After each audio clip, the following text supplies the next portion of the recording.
Here we are again. Another car. This time he's the midday rider.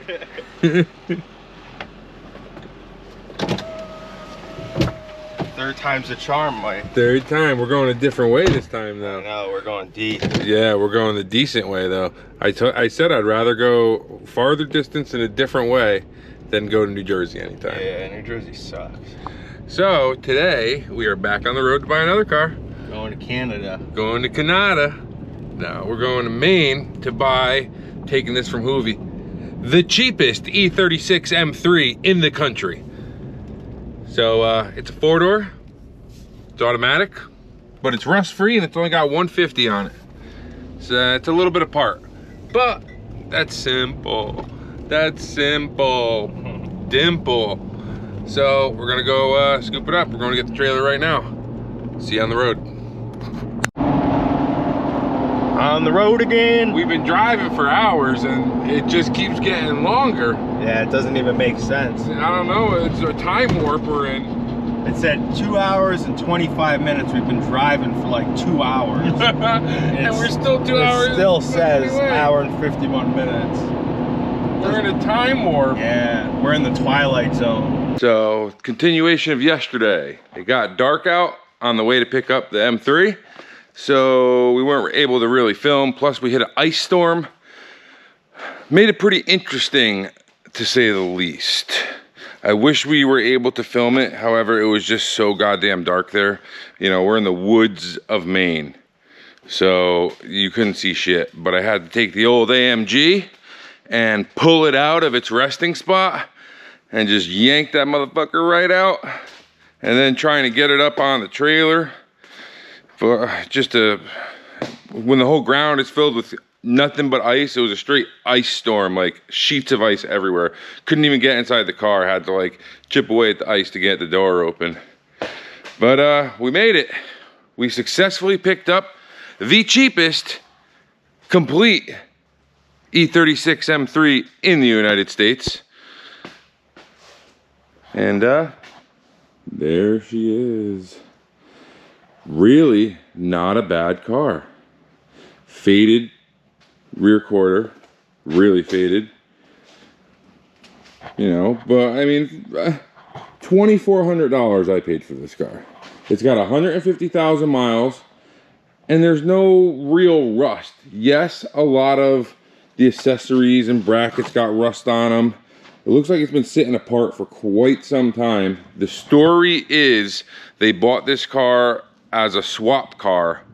They were gonna put the S52 into an E30, and that's why this car was purchased. It ran and drove perfectly beforehand, they claimed. And the only reason why I believe that story is because in the trunk came an E30, or an oil pan setup for the E30 swap. I think it's a 5 Series oil pan maybe, but that's what you need in order to put it in an E30. And it came with all new injectors and harness and all kinds of other stuff out of another car so it can be modified for the E30. And it came with also some brand new parts, new oil pan gasket, some intake manifold gaskets, a new clutch line, a bunch of odds and ends. You know, there's tonnage of parts here. So for what I paid for it, the interior is really not bad. But I mean, check this car out. Even the fucking wheels are not bad shape. You know, they're dirty obviously, but they're not all curved up. They're really not bad. They're better than my set on the right-hand drive car, I'll tell you that. They're cleaner. You know, and the biggest thing is there's no rust on the shell really. Like I said, there's some little bullshit on, like the subframe's got surface rust on it and all the brackets got surface rust. Nothing is rotted through though. You know, a lot of times these quarter panels rot. Look at this, even inside, nothing, dirt. That's a fucking great sign. Both sides are like that. They had stupid fucking visors on it. Those got obviously two-sided tape obviously got to come off. But I mean, interior wise, really not bad. I have that door panel in good shape too, but the door panels are pretty nice.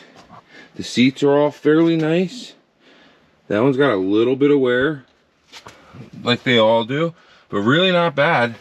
It is missing this rear section of the seat, so I gotta find a rear seat. The headliner sagging a little bit. This thing sat for quite some time. Digging into the M3 a little bit, we started the cleanup efforts. So right now it's just all sprayed down with simple green. We've been vacuuming and scrubbing and wire brushing and just cleaning the hell out of everything before we really start digging into it. I did start with the electrical a little bit. I found the crusty wire. I got it all ready to replace like I was talking about before, but then I took a peek under the fuse box and it looks like rodents got in there and they started chewing shit up.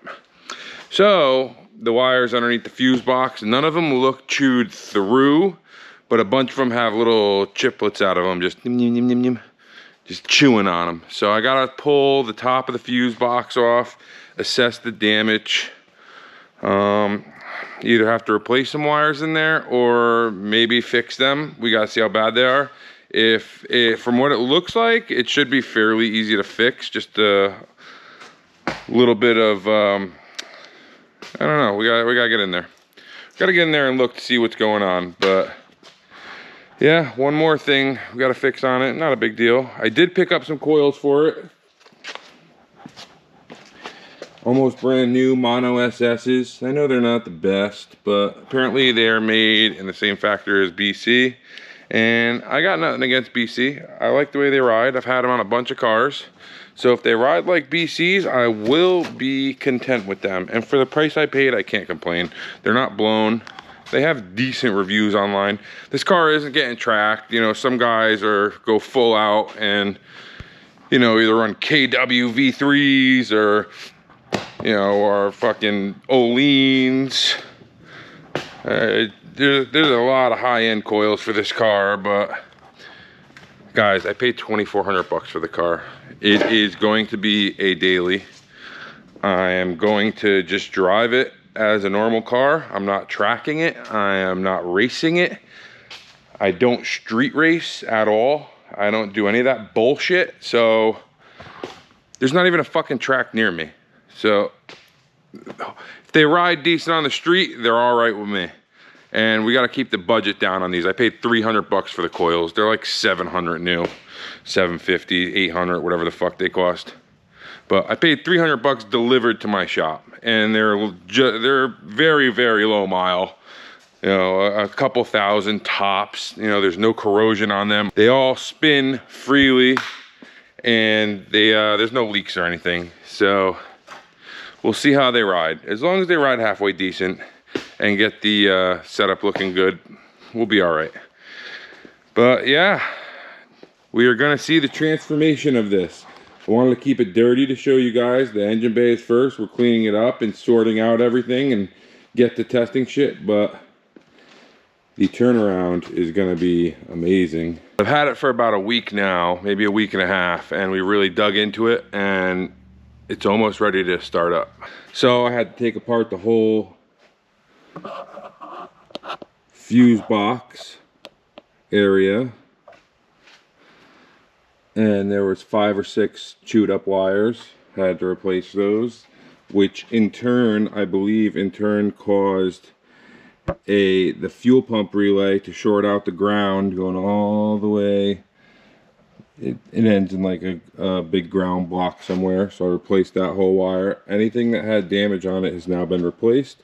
It was missing all the intake manifold setup and everything underneath it. We got that off of the parts, one of the parts cars. So I've had all that stuff. Replacing all the belts and pulleys, doing the whole cooling system over in it just before startup. And obviously got new gaskets here. Got all new hardware. I replaced a couple studs that were broken, so those are replaced. And let's hope it runs. So the car's only got $150 on it, and the chassis is not rusty. So it's gonna be a good little daily, you know, 4-door daily. I am selling my coupe. It is so stuffed with shit in here, guys. We got this, the Beat. I don't know if you guys seen the wheels yet, so I'm not gonna show them. But got all these parts in from FCP when I picked them up today.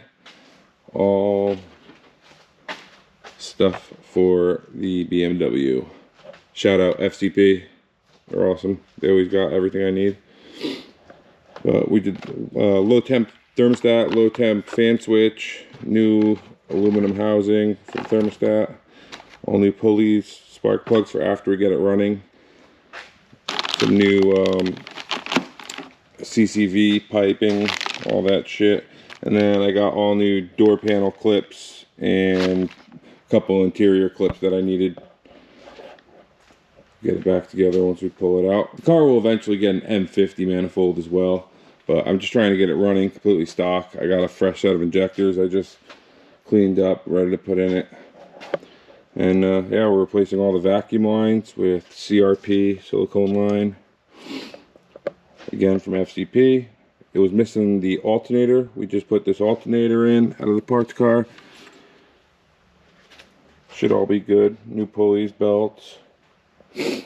Coolant system refresh, all new gaskets, new studs and hardware, and fixed all the wiring.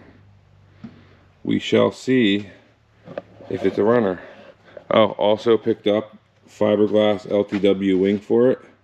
So we got that, and we got a set of mono SS coilovers. And I'm going to run these BBS RC05s on it. This car is going to get the contours off of this car, which they're actually really clean. They're not tore up and they're not chipped or anything. They're actually a nice set of contours, staggered contours. We redid the headlights,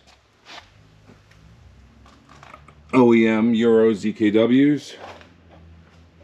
So the car's got some nice parts on it too, and it's cleaning up. Once it's fully cleaned up, it's going to be a decent little car. It needs a little paint work, but so far with coilovers, all the parts, LTW wing, and what else did I need to buy? Oh, aux fan, because the fan was fucked up in this. It was frozen. I am 3,400 bucks deep into this car. Really can't beat that. It's gonna be a nice daily. I've been dailying my Pajero and I think it's great, but you'd be surprised that it doesn't really get that great a mileage when you're on the highway because you're wide open with the fucking thing.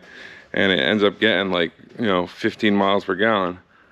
So, nice sedan M3 will be a nice everyday driver.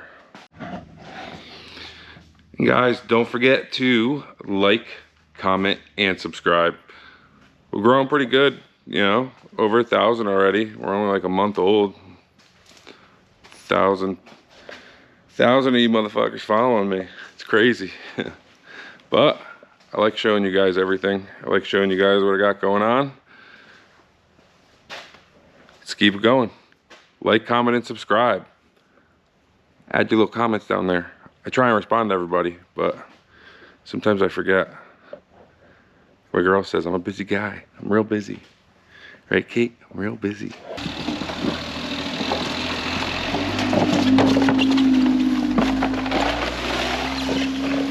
Alpha!